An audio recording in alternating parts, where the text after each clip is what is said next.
Alguma vez reparaste na alegria e na agitação inexplicável de um rebanho de cabras após a ingestão de umas cerejas de coloração amarela ou avermelhada do arbusto silvestre? Diz-se que até cabras dançantes metia. Eu também não, mas o pastor Kaldi, pelos vistos, sim. Há muito tempo, circulava pelas terras etíopes um pastor de nome Kaldi. Após observar o efeito absurdo que as plantas provocavam nas cabras, Kaldi deu-se ao luxo de experimentar e ficou absolutamente queixo caído. Sentiu-se energético, absolutamente revigorado. Querendo revelar os efeitos da planta, dirigiu-se ao mosteiro local. Confesso, os monges estavam inicialmente céticos e, como tal, renunciaram à sua toma, à exceção de um. Curioso, percebeu que era uma ótima alternativa para combater a fadiga, tornando mais fácil a realização de orações noturnas, que, por sinal, eram extremamente longas. Não é que a infusão se tornou parte da rotina do mosteiro e daí adiante foi-se difundido por outras comunidades monásticas? Mas calma, como muitas histórias, e sobretudo nas datadas, elas têm múltiplas versões, e há mais quanto à reação do monge. O monge disse que a ideia era obra do diabo. O monge assustou-se e o café acabou por cair numa fogueira. O aroma torrado que se fez sentir atraiu a presença de outros monges. Os feijões foram cautelosamente colhidos e esmagados para apagar as brasas. O monge-chefe ordenou que os grãos fossem colocados na floresta e cobertos com água quente. Nessa mesma noite, os monges sentaram-se e beberam pela primeira vez o caldo. It is coffee. Independentemente da reação, esta é a lenda de Kaldi, a primeira referência escrita ao café.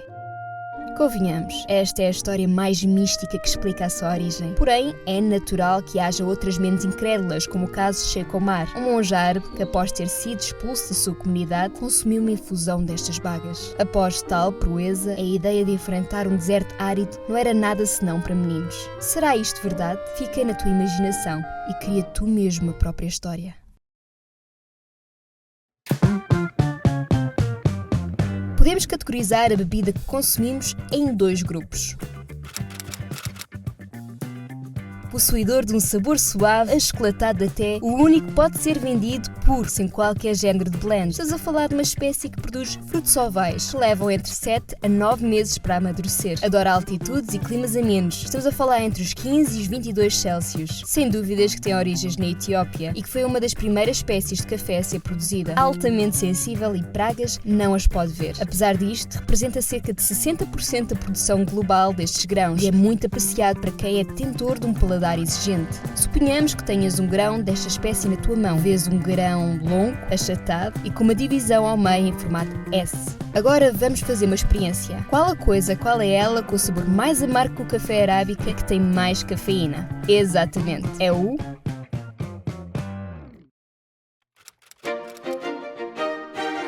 mais conhecido pela sua variedade robusta. É vista por ser particularmente resistente a pragas e por oferecer um café mais encorpado. Estamos a falar de uma espécie que leva até 11 meses para amadurecer. Se trata de uma escolha da eleição nas regiões com climas mais adversos e que é mais utilizada em blends. É precisamente devido à sua quantidade de cafeína que o robusta é mais indigesto que o arábica.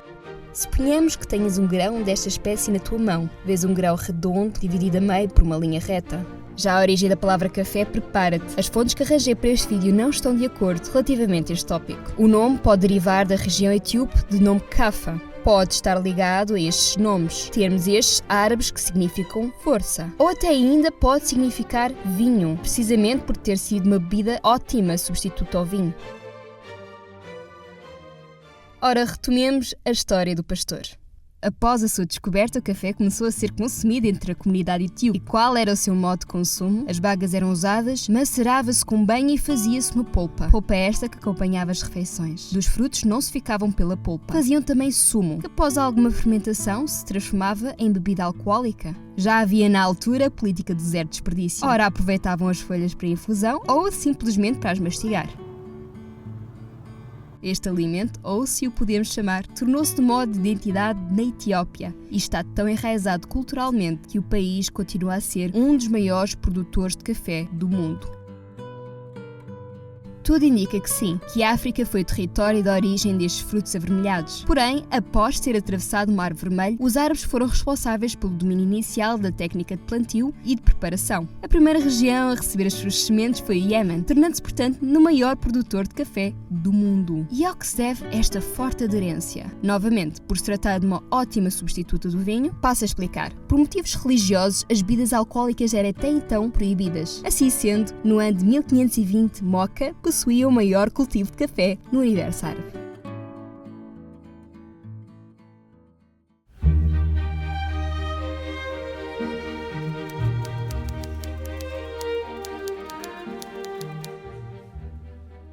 Cinco anos depois, os cafés de Cairo e de Meca passaram a ser locais de alto interesse, sobretudo por artistas e poetas. Este movimento atraiu hábitos, no mínimo, esdrúxulos. Ora, por exemplo, em Meca, a bebida era ingerida enquanto se exclamava 116 vezes esta expressão.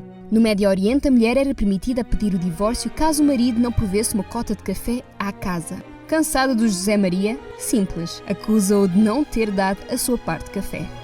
Porém, este mediatismo nada agradou o clero muçulmano, acabando por pressionar o sultão Murad III a cortar a bebida à população. O que foi mais radical foi o governador de Meca ter proibido o café nas casas públicas e mosteiros. Com isto, o sultão, um tom um pouco exaltado, condenou o governador à morte, decretando a bebida como sagrada.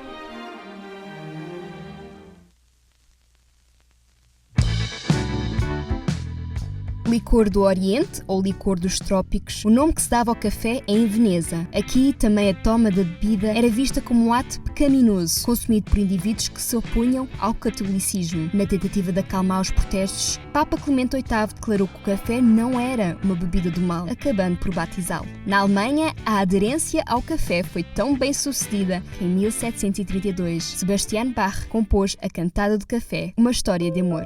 Ah, como é doce o seu sabor, delicioso com milhares de beijos, mais doce que o vinho moscatel. Eu preciso de café.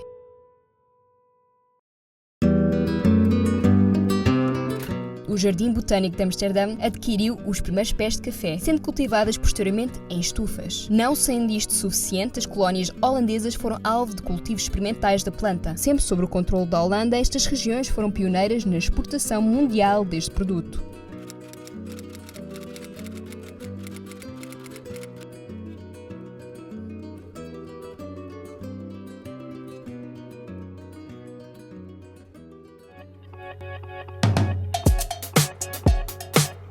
Apertem os cintos. A maneira como Viena conheceu o café é, no mínimo, fora do comum. Em 1683, o exército turco invadiu a cidade, mas sem sucesso. Em consequência disto, a população encontrou algo curioso. Nada mais, nada menos que 500 sacos de café abandonados pelos soldados. A mercadoria foi apreendida e consumida. Mas não só. Começaram a coá-lo e a acrescentar leite com açúcar e chantilly.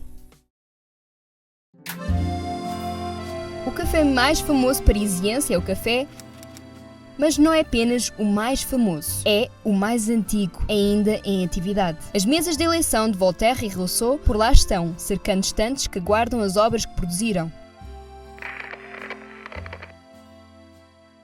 Estás cansado de ouvir histórias de café e os seus tipos, e de abertura de estabelecimentos e por aí afora.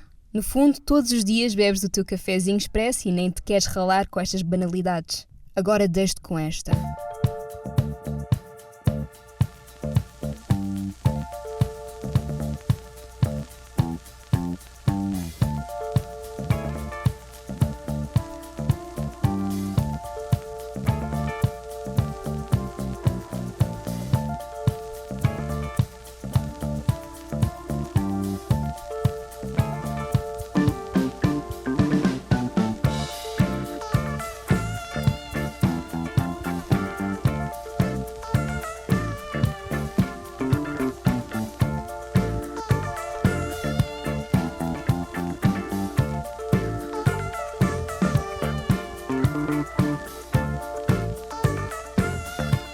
E voilá! Beber café é uma coisa. Beber café com esta sapiência é uma experiência completamente diferente.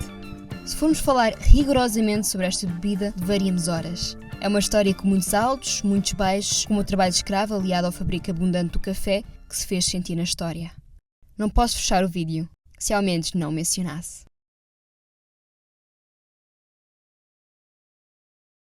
It's wonderful coffee. Another cup? Mm. No, Gracie. I've got a lot of prospects to see. Thank you, Gracie.